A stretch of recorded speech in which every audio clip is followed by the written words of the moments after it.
To learn how to survive in the fast changing Web 3.0 landscape, you need to get your hands on this playbook.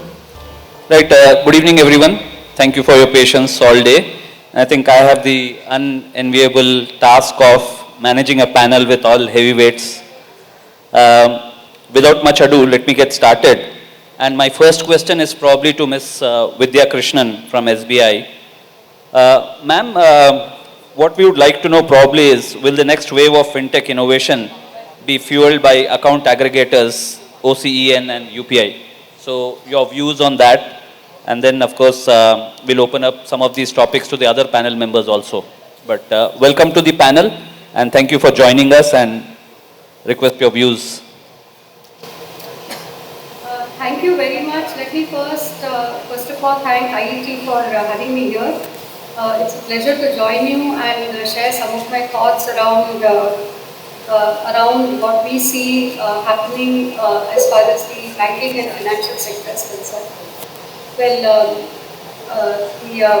Well, the concept of account aggregation is around ensuring that we safeguard the privacy as well as security of the data of our customers.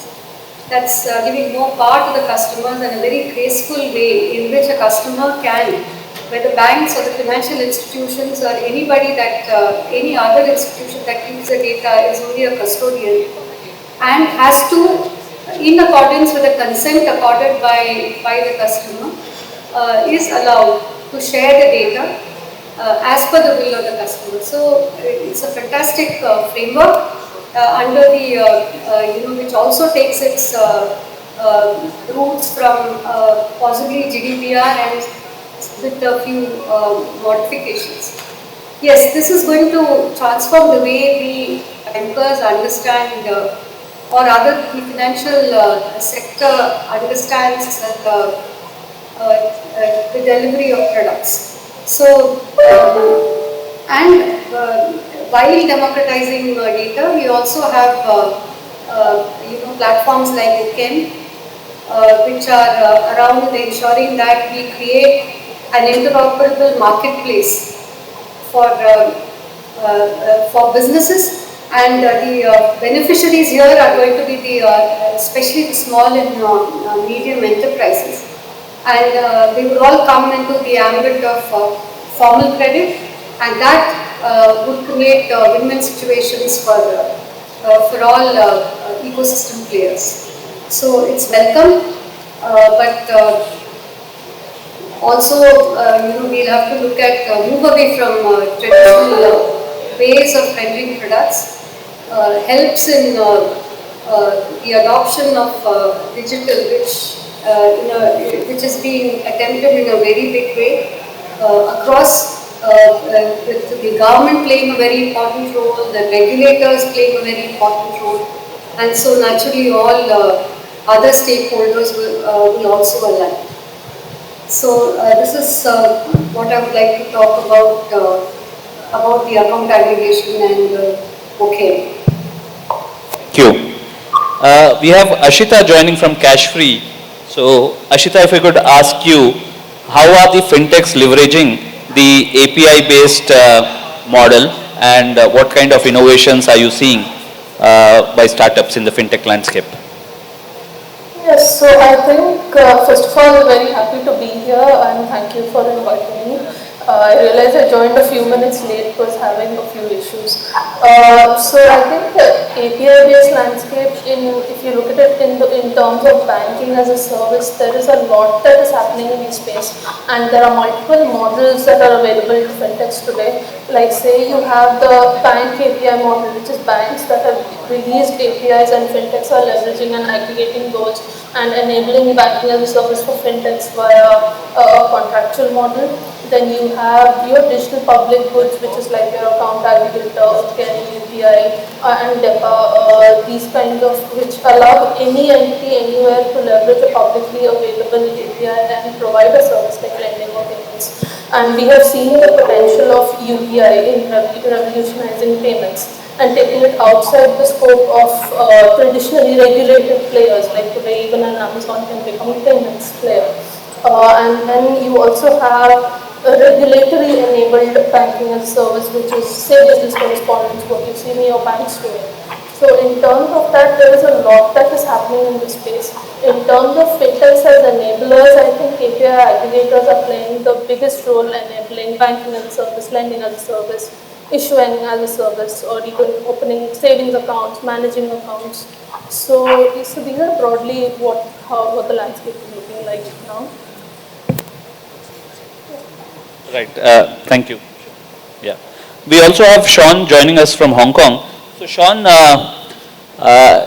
since the topic is around fintech and blockchain, I'm sure everyone in the room is also thinking about the fiasco that keeps happening in the crypto space. And probably the question to you is, how does all this affect the developers, the regulators, and the institutions in general? So what's your take? And I, of course, have a few follow-up questions on compliance and other things, but your initial views on this. Great, thank you very much for inviting me. Very good to meet all of you virtually. I think what has been happening the last few weeks, or I would even venture to say the last few months, is a clear indication that as this industry, and by the industry I mean the digital asset industry, is continuing to grow and at a very rapid pace, you're starting to see some of the tremendous innovation that's happening in this space in terms of the type of applications and the worldwide nature of users and community building. But at the same time, you're also seeing a lot of the headaches that we have experienced throughout the financial crisis, also all of a sudden now resurfacing in a different asset class, but now all of a sudden happening in crypto and digital asset as well. So it is part, I like to look at it as part of the growing pains in terms of an industry being maturing. But at the same time, I think we would probably all agree, considering, especially since we're talking about fintech here, when the fin part gets too far away from the tech part, then that's usually when things start to happen. And what you're seeing now, especially over the last few weeks, in regards to FTX and some of the impact that it's causing within the industry, that's very much looking at crypto and blockchain, much more so from the asset perspective rather than the underlying technology. So I like to probably say this, right? If we look at the industry as a whole, the technology is very much alive. Very often we're seeing very innovative use cases from payments, settlements, from tokenization of real-world assets, from even including institutions now aggressively adopting digital assets as part of their portfolio. All of these are very, very favorable, and it bodes very well for the longer term. With that said, a lot of the centralization of management and control that have been seen in many of these exchanges from a trading activity perspective and also from an asset management side is certainly leaving all of us a very hard lessons learned that what we've seen in the traditional world continue to get played out over and over again. Does that mean we need more regulation? I think the answer is certainly yes. But what type of regulation would make sense? We are looking at global networks. We are looking at assets that are somewhat cross-border, one may say. So whose jurisdictions do we follow, and how do we actually look at it? As a currency, as a security, as a commodity, or as utility tokens? Now, in the Crypto Council of Innovation where I'm advising, we talk to many policymakers around the world to really help on one side educate further both from a technological perspective and also from a sharing perspective, what are happening with different jurisdictions and also different opinions that different policymakers are having. And I would say what happened the last few weeks certainly hasn't helped advancing that conversation, because there's a lot of fear and loss of confidence in the industry at the moment. But this will take time. This one will take time to sort out. And once we start to move forward more so on the innovation side rather than purely focusing on the speculative aspects, then I think the industry will continue to push forward. Great, thank you. Moving on, Siddharth, you deal with a lot of institutions across the world, And a lot of corporates, institutions are a little worried, both in terms of the adoption of DeFi, governance, overall governance structures, and also, of course, the cybersecurity aspects of it. So, do you want to share some opening remarks on all these things from an institutional adoption point of view? Sure, thanks for that. And probably just adding on to what Shaw, Vidya ma'am, and Ashita and all mentioned, right? So the underpinning for all of this remains trust or digital trust. Now, if you look at the way that DeFi, or for that matter, any of the industry has been moving, we see regulators taking a lot more proactive step in a lot of countries, be it MAS, the Monetary Authority of Singapore, or small countries like Malta. So you'll be surprised to know that Malta was the first country in the European Union to actually recognize smart contracts as legal, as a legally abiding contract, right? So the regulators are taking a lot of precedence in terms of trying to bring in collaboration between the industry, your traditional FIs as well as the fintechs and others. What we are seeing is cases of DeFi, TradeFi. So trade finance and DeFi coming together as TradeFi. So a lot of projects like Project Guardian, wherein we have seen JP Morgan, we have seen SBI of Japan, traditional banks like DBS all coming together to try and look at how DeFi can be used in the institutional space. So you'll see a lot more of those happening globally, as well as a lot of interoperability. But from a cyber perspective, the basics. So typically in terms of there's a lack of global standards, the International Standards Organization and others are working towards developing specific standards towards blockchain security and governance. But what we do see is individual standards organizations like ANSI, which is the American National Standards Institute, the Bureau of Indian Standards, the BIS from UK, they're all coming together to actually try and develop standards. What we've also seen is a lot of security, primarily focusing on smart contracts, governance of consortiums, as well as centralization, as well as decentralization. We would have liked to have believed that DAO, etc. are safe, but recent attacks on DAO structures, as well as in terms of your traditional exchanges, have shown that most of the times it's a key being compromised, or people actually not looking at basic cyber hygiene. So it's again going back to basics, but typically from a perspective of blockchain or DeFi, etc., what we do is at least go back, look at infrastructure components, look at the tech layer, the blockchain components, to try and ensure that no single person can actually make mess. It is very important to have prudent internal controls as part of any organization. And what you've seen as part of FTX is internal controls failure, because there were hardly any controls. So irrespective of what type of tech it is, we're looking at controls and implementation of these cyber principles and controls across the landscape. Sure, great. I'll come back to this discussion on blockchain and the role of regulators and all that. But since we have Deepu here, I would also like to quickly pick his brains on, the whole emerging trends in the insurance tech space, and how will the insurance players address the compliance costs given the recent IRDA guidelines on mandatory KYC for general insurance policy. So your thoughts on that? Yeah, thank you. If you look at, InsurTech trends, in terms of, what we see going ahead, we do see some after effects of COVID. One thing which COVID has left us behind with is, for example, the entire UI UX is now touchless, right? We've got used to that. Therefore, we are seeing an increasingly high usage of voice across the entire spectrum. The other is, in a country like ours, when we need to amplify our reach and reach out to every single part of the country, the use of multilingual, digital information has also come to the fore, because otherwise, you're restricting yourself. So, for example, if you look at crop insurance, you will find that there are many digital assets, which are exclusively launched only in Indian languages. So, these are two trends, that we see. Coming to compliance, there are a lot of, tailwinds actually. The regulator has been working, in partnership, with the insurance industry and the general insurance and the life insurance councils, to take the industry forward. KYC, is something which the industry welcomes, because it helps in many ways. For starters, of course, get to know your customer. And the moment you have your customer data across the entire life cycle, for example, when it comes to downstream journeys like claims, it enables, much faster processing, because you get to know your customer.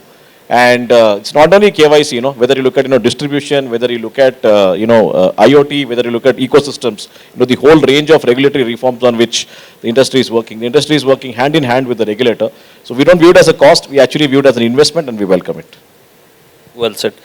Vidya ma'am, I think one of the questions that I have for you is RBI's third regulatory sandbox is focused on MSME lending. So how will this MSME financing gap be reduced, and what does this mean for fintechs in the lending space especially? So your thoughts on this? Sure. So, when RBI came out with the sandbox, what they said is that this was being released to foster responsible innovation in financial services, to promote efficiency and bring benefits to the customers. So, keeping that in mind, RBI keeps releasing cohorts. This has made it slightly easy for bankers because the whole process of collaboration gets a new kind of an enablement, and we have seen that it's much easier to partner with these fintechs that come through the sandbox. So in a country where 30% of the GDP is contributed by businesses that could participate more in, say, the digital revolution. This is certainly opens new vista, especially around co-lending, the better portfolio management for our customers. So this is a new thing that we welcome. In fact, it's possible we are looking at having a sandbox that could also integrate with the RBA sandbox, which makes it easier for onboarding fintechs and making them part of our lending business as well as portfolio management businesses. Thank you. I think it's so fascinating to hear SBI, Telangana state government, all of them talking about sandbox in terms of enablement. I think I would just request the audience to give one round of applause to our regulator, to our governments who are actually kind of, taking that extra step, walking that extra mile to enable the ecosystem. So thank you so much from all of us. Prasanna, I have a question for you, and you've been on both sides of the fence, right? You worked with DCB Bank, you have seen what is the challenge in terms of compliances, regulations and all that, and now you also lead a startup which is providing banking as a service and other things. So what kind of challenges do you see in terms of adoption of blockchain, for example? What are the kind of roadblocks, or what are those enablement things that can probably be done so that the adoption happens faster by large institutions, by corporates and others? I think the answer for this is not a challenge. Rather, blockchain is a foundational technology. It will take its own time to really get into every other ecosystem, at a banking ecosystem or a government ecosystem, so on. So typically what has happened over a period of last 5 to 6 years, or I would say in Indian context, post rise of Aadhaar or any of those platforms, so-called IMPS, UPI, NFTs, and these days we talk a lot about account aggregators, or we are talking about PCR, right? So all these platforms are coming and creating the ecosystem for a same customer who is doing banking as well as insurance as well as wealth. So when we talk about how do we really take a blockchain to the next level, it's not one use case or a two use case. We need to see how internet has really penetrated in all the use cases. Similar way, blockchain being a foundational technology will get penetrated in all of these ecosystems over a period of next 5 to 10 years. So in 2030, we will not talk about technology so-called blockchain, but already inherited, integrated use case of intelligent technologies. So which are those intelligent technologies? Blockchain, AI, which are always superseding the backend, while we provide these experiences on mobility, web, or maybe tomorrow's immersive interfaces of metaverse through some kind of automation or API. So that's how we'll go on. So the way we have seen adoption, I think Government of India itself has published national strategy for blockchain looking at various use cases.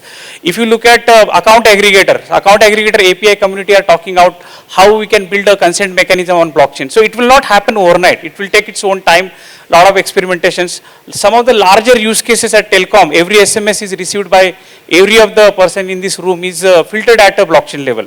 So there are small scale use cases, large scale use cases, but if you look at proper large scale use cases, we need to look at how digital identity of a country can come under a consent mechanism by blockchain or similar kind of technologies.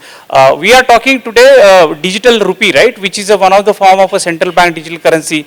it will not happen overnight. It will take its own time to really judge scalability, interoperability with other countries, or a security aspect that. So in a nutshell, blockchain is there. I think the way we have seen internet adoption from 95 to now, there are a lot of use cases, rather every use case is depend upon internet. Here onwards, what internet has not provided, so-called trust or adaptability, the transparency in the complete transaction, that inherently will be built by AI and blockchain together. And companies, governments, regulators, everybody is understanding this is a time for to make it happen. If they will not make it happen, there are other gig economies or millennials are making their products ready in those lines. So how do you accelerate? So the question, like as you said, what are the challenges? Rather, how do you accelerate this momentum?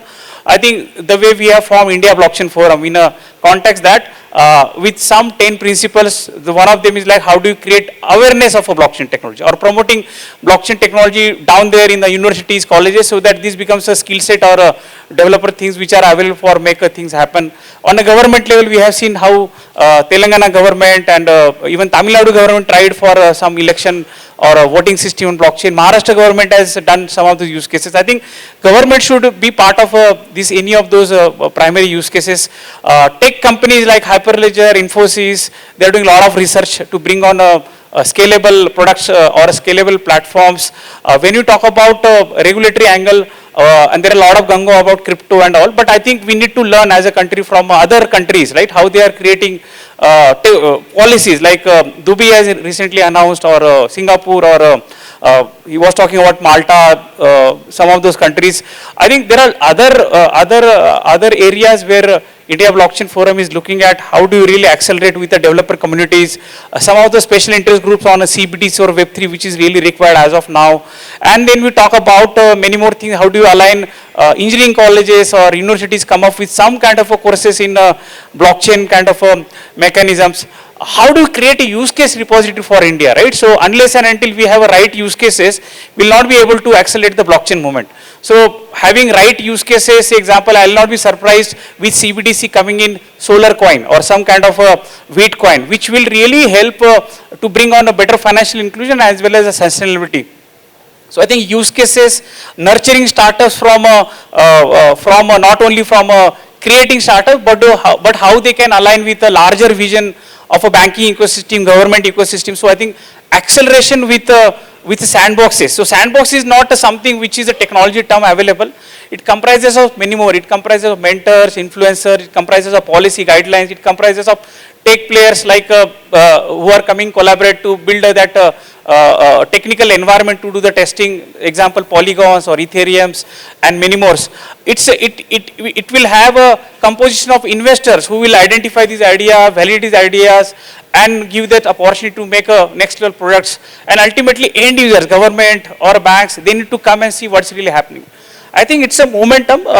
We need to really be part of this momentum. So we welcome everybody of here at India Blockchain Forum to really see the actual adoption of a blockchain technologies. So blockchain is more than that what crypto is all about or metaverse is all about, or a blockchain is something in the backend who will always safeguard our ecosystems. So I think it's a combination collaboration game among academia, institutions, corporates, non-profit organizations, governments, and one country to another country. The way we have various forums on internet, and that is why we are here and riding on lot many use cases on internet. But what internet has not given, we need to really embark and see how our life will be more better and better, because today we are living in a digital era.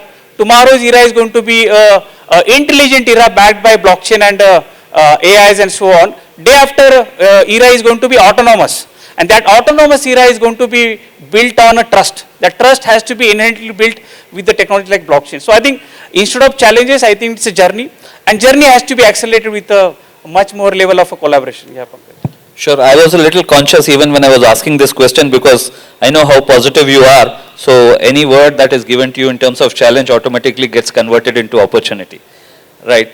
I think no discussion around fintech and blockchain and all this can happen without talking about CBDC. So Sharath, I would want you to talk a little about CBDC, because again the house is divided, right? Some people say now that we have UPI and success of UPI, do we really need a CBDC? And then there are others who talk about wholesale CBDC versus retail CBDC. So your views on the overall CBDC And, when I say overall CBDC in terms of the policy and the latest pilot that RBI has announced. So I want you to dwell a little about CBDC. Sure. So I keep on reiterating that CBDCs will be part of the new form of money, or they'll be part of the existing monetary ecosystem where it will coexist with cryptos, stable coins, and other forms of money. So the moot question is, how will this complement the existing payment system? So if you look at cross-border payments, even in the context of B2B payments, that's where wholesale CBDCs have a bigger role to play, and we have CBDC bridge pilots which are going on in countries like Hong Kong, where Hong Kong Bank of Thailand and Central Bank of Saudi Arabia, they're doing CBDC bridges where multiple CBDCs can be interacted in a regulated environment. Some tests are going on. So in the context of, I would say, polarizing world landscape where countries are looking to de-link or de-risk themselves from the SWIFT world order or the dollar world order, I think wholesale CBDCs will be an enabling format of creating alliances where strategic interests of countries lies. For example, there's a lot of flack India received when India was importing oil from Russia. So imagine a case, and this is already happening as we speak. So Russia already has a CBDC project on. Our digital rupee experiments are already live. We have retail CBDC as well as wholesale CBDC experiments going on. So imagine a case where Russia and India engage in a CBDC bridge where we are not dependent upon dollar as a reserve currency in terms of doing trade settlements, right? So this can be a possibility, and that's where it's going to gain more momentum as more regions start adopting CBDC. So imagine a case where there's a euro dollar, so all trade or let's say euro denominated trade can easily happen in CBDCs. But again, we can't discount or I would say dismiss the fact that the dollar is going to be the reserve currency at least for the next decade or so. But again, the dollar dominance is going to fade away. That's my personal opinion, and CBDCs can play a bigger role. And the way CBDC linkages are happening in different geographies. For example, RBI already has existing arrangement with Monetary Authority of Singapore. There's a fast pay integration which is already going on. It may go live next year. So imagine the remittances which flows through these two nations. So imagine a central bank digital currency or digital rupee running on UPI rails. So UPI is already global now. So UPI is present in now UK, France. We have existing arrangements in Middle East. So if a digital rupee were to run on UPI rails, what it would mean is the settlements will be instantaneous. So if I'm making a UPI payment to you, what it means is the payment might seem instantaneous, but there's a settlement happening at the background. So payments and settlements in the current context are two disjointed processes. They happen in two parts. They're not on-chain. They're not instantaneous. So if I am bringing a digital rupee on UPI rails, I would take the counterparty settlement out of the picture. That would mean that there will be no transaction failure. So despite the success of UPI, we still have transaction failures going on, right? Not all transactions will go through. So what a digital rupee or a retail digital rupee would do is it would complement the existing payment system. So if we onboard more users to digital payment ecosystems, right, and we already are seeing billions of transactions every month, to have a robust or resilient payment system, we need to have a system like a retail CBDC which can take care of high value transactions as well, so that the existing payment infrastructure does not crumble and we are making our payment systems future ready and future proof. Right, thank you. So we also have Purushottam, the lawyer, on the panel. So Purushottam, all of us are talking about CBDC, virtual assets, NFTs, stable coins and whatnot. But what happens to all this? I mean, is there a law which, where are we in terms of law? Where are we in terms of, regulating these things? So for example, it's easy for a person like me from a technology background to write a smart contract, but does it have some sanctity? So I want you to dwell on that, both in the context of India and what are the trends that you see worldwide in terms of law on each of these. Also, probably you should dwell upon that not all of this can be combined together, like Mr. Jayesh Ranjan, the Principal Secretary himself spoke in his address, right? That it has to be a very nuanced approach. So your views on this? Sure. Thank you first of all for the opportunity. So I'll start with the first part of the question, which is where is the law? Where do we stand right now?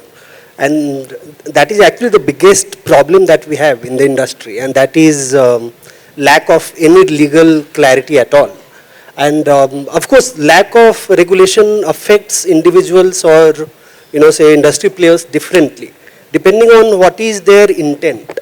So what exactly happens is any bona fide player or any, player with some good intent trying to come up with some good use cases of maybe blockchain or NFT or Web3 would actually hesitate entering the industry because they don't have a clarity. And they don't really want to take that amount of risk, not knowing what exactly the law will, what is the shape or form that the law will take tomorrow. On the other side, players who are actually entering the market with a bad intent, the lack of regulatory certainty allows them to, check the limits. They'll come up with and use the kind of products which probably could not be allowed. And we at least have some clarity that those kind of use cases will certainly not be allowed, but still it allows them to experiment. In terms of, say, what is the regulatory, line of thought right now? So there are 2-3 aspects of it. The first is what should be the point of regulation? Like who do we regulate? And this is the only question on which we have some form of global consensus. And that is that right now even FATF, the Financial Action Task Force or the draft regulation in EU or even in the SEC regulations in US, they are all focusing on what is called WASP, that is Virtual Asset Service Provider.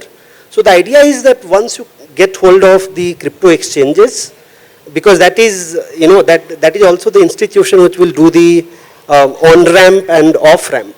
So that is the place where actually the crypto will interact with our fiat currency. So that is the point of regulation so far.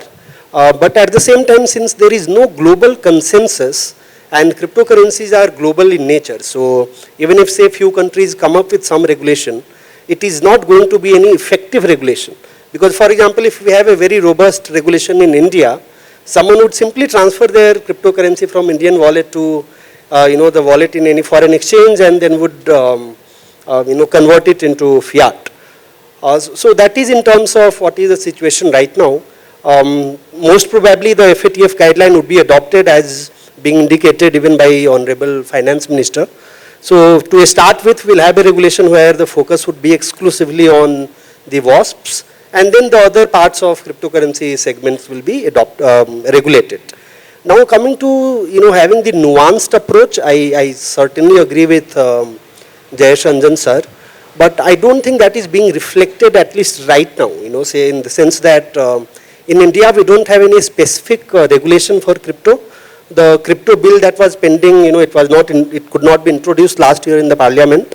So we are still waiting. But so far at least we have only one crypto specific legislation, and that is crypto taxation. And the definition that is introduced there does not distinguish at all. So right now if you are working on blockchain versus you are working on NFT or doing something in Web3, it does not matter at all. Because the definition of virtual digital asset actually includes NFT as one of the clauses there. And these are some of the things that we have also highlighted in the playbook. I think that nuanced approach must be taken at least at the stage when the government comes up with the crypto-specific act. Right? I have just please. Okay. So I think while India is on that railroad, how we really come up with some kind of a digital or virtual digital assets, and I think at the same time we are working on many large scale projects, so-called digital rupee, PCR, account aggregator, and we need to see how these use cases of any of these technologies are useful for Indian ecosystems. If it is useful, certainly will come up. But in this current context, there are no specific use cases. That is why we are a bit delayed out there. But at the same time, say example, US or Switzerland or some of the countries are being mentioned already, or Japan, or there are some countries where you can always play games, earn cryptos, pay back your fees of your education. Likewise, you can pay back your income tax with the crypto. There are crypto ATMs available in Brazil and Chile or some more countries. So I think it's not, in India is a bit delayed out there. We are losing out as far as the crypto is a concern. The best part of any country, legalize it with some kind of asset categorization, which Switzerland has done very well. That is why we have always seen how Swiss is far ahead of economical or financial ecosystem compared to any other countries. Looking at that angle, if some of those companies who has really come up with good use cases, there are a lot of business models. Example, Pay Circle, which we made live last week, which is legalized in US and supported by a legalized company in Switzerland. Right, because Switzerland is okay with the tokenization and US is okay with to do some kind of a fiat to crypto and crypto to fiat. So we need to see which are all those railroads available in specific country. Although some countries are not looking forward to implement it, but they are looking forward to implement some part of it. So it is up to you. How do you really create your company which operates in multiple geographies? That's how we can build that momentum and create your product. Tomorrow regulation may not come, but be ready with that kind of a momentum. Likewise, we are creating some kind of a token under Indian regulation, right? So just to see when regulator says, yes, we are okay with that, it is available. So far under India, we are working with one unilateral regulator out here. How can we create that tokenization impact? Wherein other countries have really taken verge of it. So although we keep on talking on regulation and many more other aspects, it's all man-made, right? We need to see what is that use case which will drive at an Indian context and come up with the right guidelines, which typically call it as a regulation. That's my personal view, Pankaj. Right. No, I mean, it actually validates the whole concept of regulatory sandbox that government of Telangana is bringing about, right? Because I think it has to start somewhere. And right now, what I see and what all of you are probably talking is there is lack of dialogue between the stakeholders. So the first thing that has to probably happen is a dialogue in a controlled environment where startups get a chance to demonstrate and regulators get a chance to see what it is. Obviously, we cannot have a one-size-fit-all policy. It has to be a nuanced approach. But Sean, since we have you here and you have the advantage of seeing things from a global perspective, what is your take on some of the points that we just discussed in terms of regulation and regulation for specific asset class within the whole thing? Can we delineate crypto from other tokens, stable coins, NFTs, or do you think it has to be everything or nothing? Because I think that's a little confusing thing that keeps coming across, right? Can you delineate crypto? Because I think some economies like India will take a long time to accept crypto for probably for good reasons. But can you delineate these two things? So what is your take on this and what has been your experience looking at various countries across the world? Thank you. And I really enjoy some of the dialogues that's been happening on the stage because they are indeed very critical from a progress perspective. If we look across the global kind of landscape, right, and I think this was very accurately pointed out, that much of the collaborations that we see needs to happen really hasn't happened yet. I mean, indeed, there are various different securities agencies, commodities agencies, treasury that are potentially talking to each other, but there hasn't been really much agreement in regards to what that would actually mean from a cross-border perspective. Now, what I can share though is that I think we keep using this word crypto as if it's all-encompassing. And I think that's a little bit misleading. I normally like to call it digital assets, right? These are just assets, assets that are tokenized on the blockchain, centralized or decentralized, hopefully more decentralized than otherwise. But these are digital assets. That means they are going to be transacted digitally. Now, that may include crypto assets or cryptocurrencies that forms the native token for a particular network or platform, both from a security and governance perspective. These could be stablecoins, privately issued or government issued. And then there could be CBDC and NFTs and everything else around it. So I think rather than calling it crypto, which obviously has a certain delineation to it, I think the word digital asset probably makes a much better sense, especially as we continue to move forward and also look at the notion of tokenizing real-world assets in one aspect to another. And we're already seeing plenty of cases around that. Now, if I were to just kind of touch upon each one of those very, very quickly, CBDC, I think it was already shared that previously that there are indeed lots of cross-border experiments that are going on. Obviously, Hong Kong here, as mentioned before, previously, within Singapore, there's also another project that's happening. And then, of course, the elephant in the room is that China has already been on the CBDC journey for a number of years and has already been rolled out domestically, but then also in the process of getting rolled out as part of their Belt and Road system as well.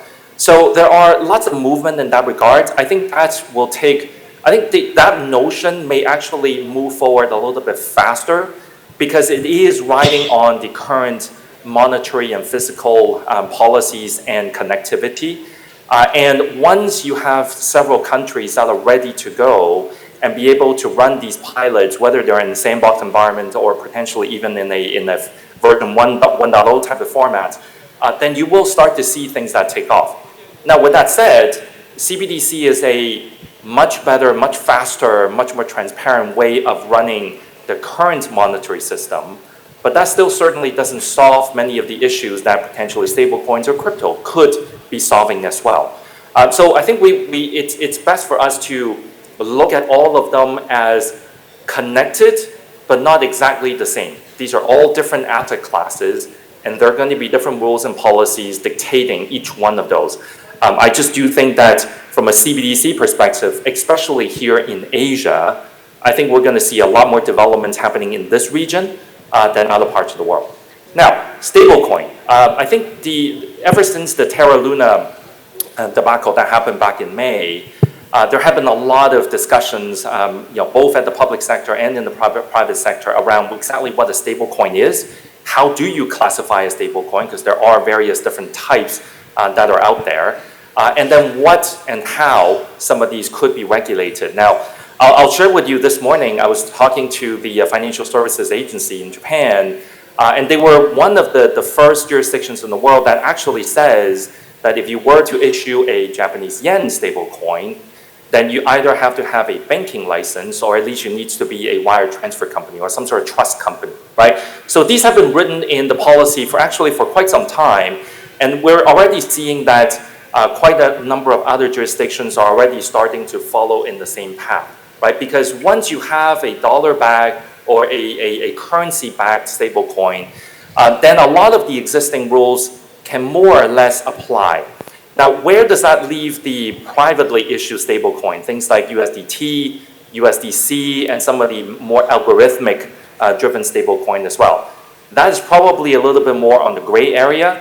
But I think with a lot of what's happening right now and this notion of a proof of reserve, right, meaning you have to prove that the assets that you're holding custody for your client on your platform is indeed one-to-one backed, with a lot more of these progress made in that space, both from a self-regulation perspective and also from a governance side as well, is going to start moving that in the right direction.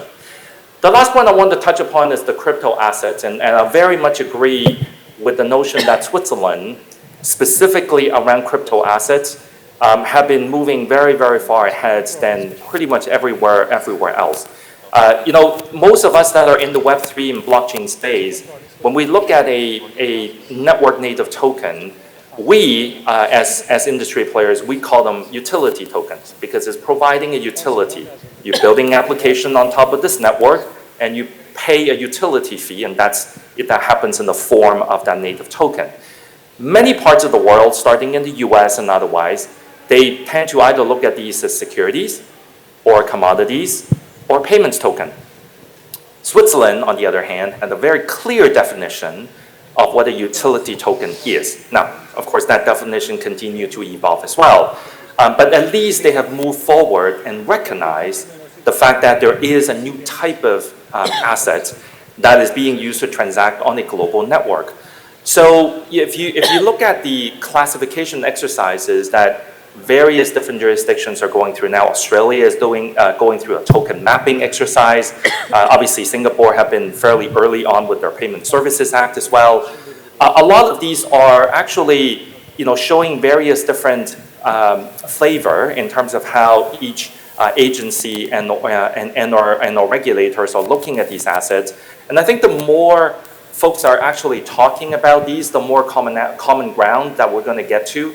And eventually, we're going to come to a point where the classification at least is consistent, and then you can apply on top of that local or regional flavor in regards to regulation and compliance.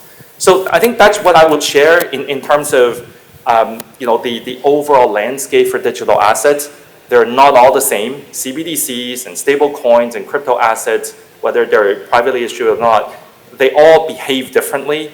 And I think the more, some of the jurisdictions that have been kind of a little bit further ahead are starting to realize that they are all very different. And then they're trying to put some guardrails around exactly what each one of them mean.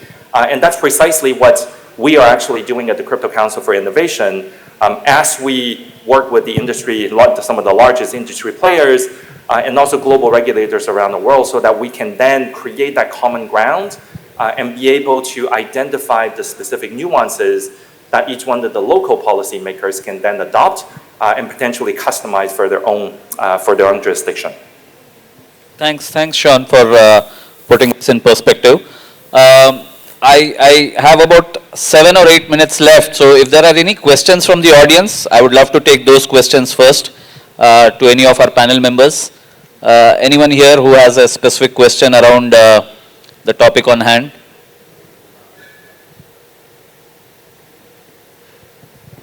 Right, while you collect your thoughts, probably I'll shoot a question. Ashita, one question which probably I want you to dwell upon is this whole experience of metaverse, right? And metaverse, especially in the context of payments and let's say banking also, if you broaden the concept. So what is your take on this?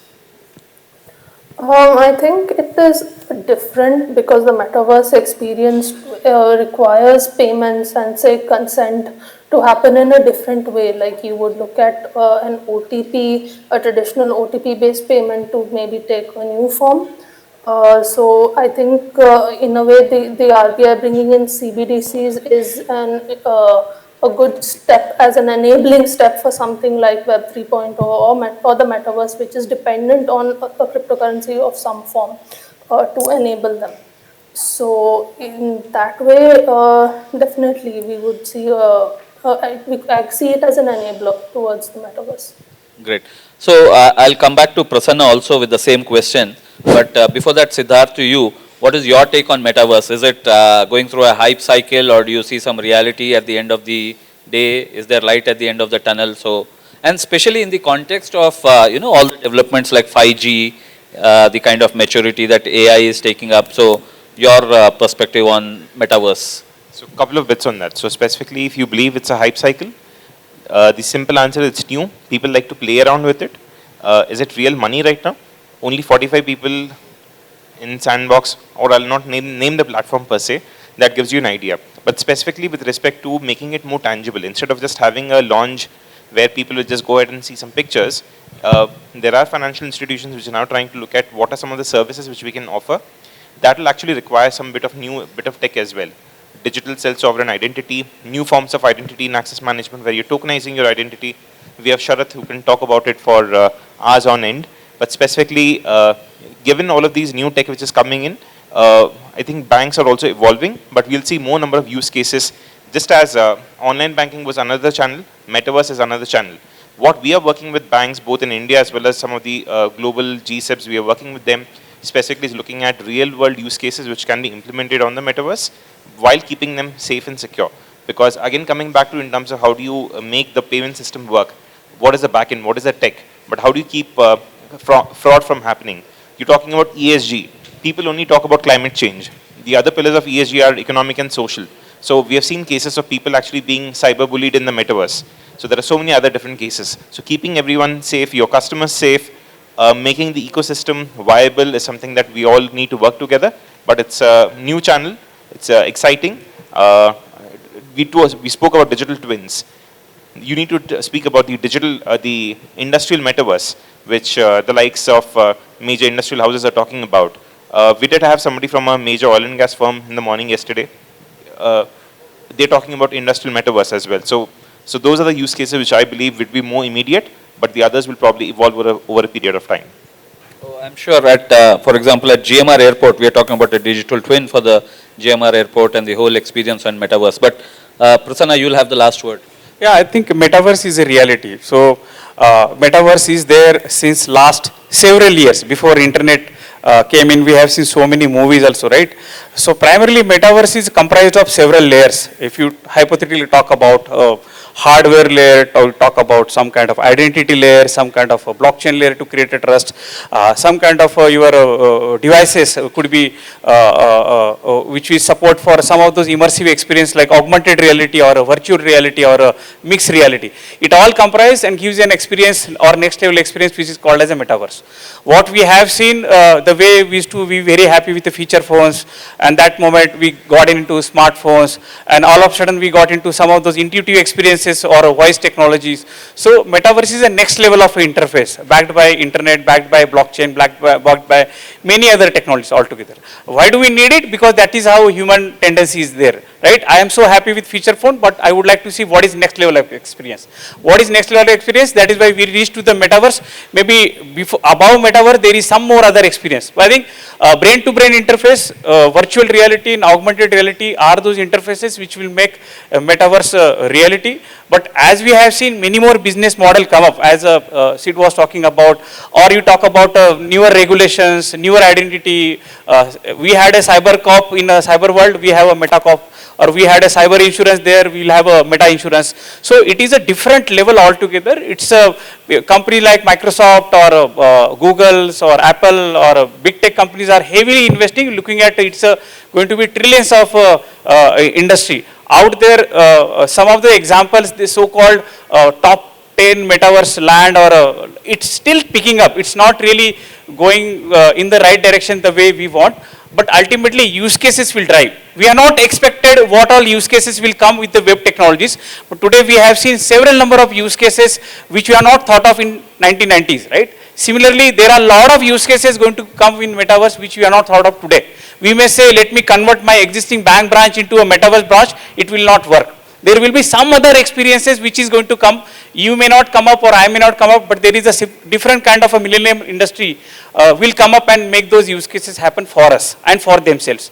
There is a long way to go, but good to see that a lot of momentum is there. Many countries are come up with the metaverse strategies, the way they have come up with the AI or blockchain strategies. There are intraval forums, right? There are intraval forums among Facebooks or Google's on how do we create a existence from one metaverse to another metaverse.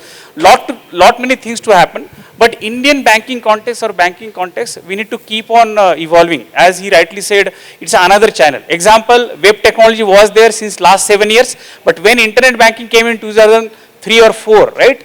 RBI come up with some guidelines. This is how you have to create a web application on internet, so-called internet banking. In mobile banking. Similarly, tomorrow you may come up with a metaverse banking with rapid application development tools on a metaverse, but it will be backed by some kind of a guidelines. That is how we'll make it happen. So in a nutshell, it is not a hype. People are investing. We also have to invest our time to learn and make it happen. Yeah. Great, great. So I think with this, we are right up to the time. I would like to very sincerely thank all our panelists, especially people who have joined virtually.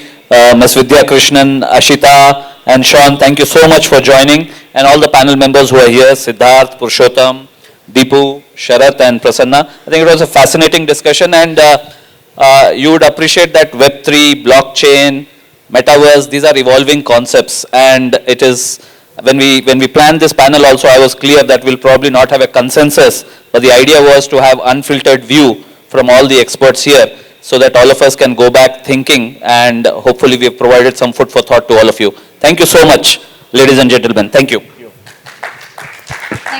May I request all the panel members who are present here to stay back on the stage so that we can give a small token of appreciation, and before that